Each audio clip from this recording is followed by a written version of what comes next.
कितना सुंदर भाव होता है ना। समस्त सृष्टि इस प्रेम के आधार पर ही तो आश्रित है। पर इस प्रेम का प्रतीक क्या है, क्या आप जानते हैं? प्रेम का प्रतीक है आपकी ये मुस्कान। आपने अक्सर देखा, सुना या स्वयं अनुभव किया होगा कि जब मनुष्य प्रेम में होता है तब उसे समस्त संसार की चुनौतियां, सारी समस्याएं छोटी प्रतीत होती हैं। चुटकियों में ही उन समस्याओं का समाधान भी मिल जाता है, और यदि समाधान ना भी मिले तो भी बिना किसी पीड़ा और बिना किसी कष्ट के मनुष्य उन समस्याओं से पार भी निकल आता है।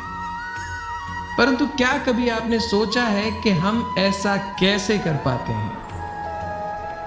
प्रेम की शक्ति से।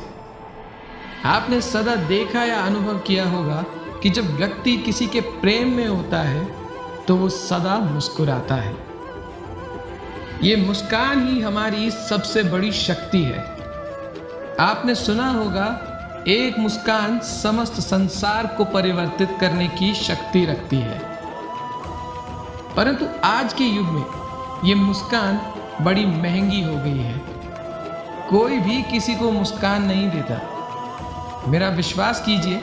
इसीलिए आज आपको ये सारी समस्याएं बड़ी लगती हैं। यदि मैं आपको एक बहुत ही अच्छा चुटकुला सुनाऊं तो आप अवश्य हंसेंगे, पर यदि मैं आपको वही चुटकुला बार बार सुनाऊं तो क्या आपको हंसी आएगी?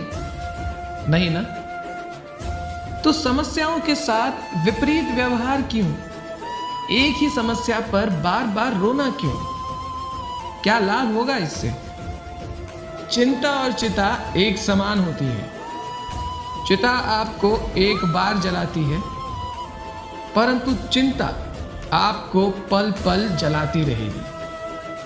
क्या आपने मुझे कभी भी किसी भी परिस्थिति में दुखी होते या रोते हुए देखा है?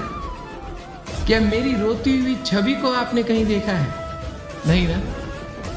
तो मेरा और कोई गुण आप जीवन में चाहे उतार सके या ना उतार सके, परंतु ये मुस्कुराने की आदत आप अपने जीवन में अवश्य उतारें।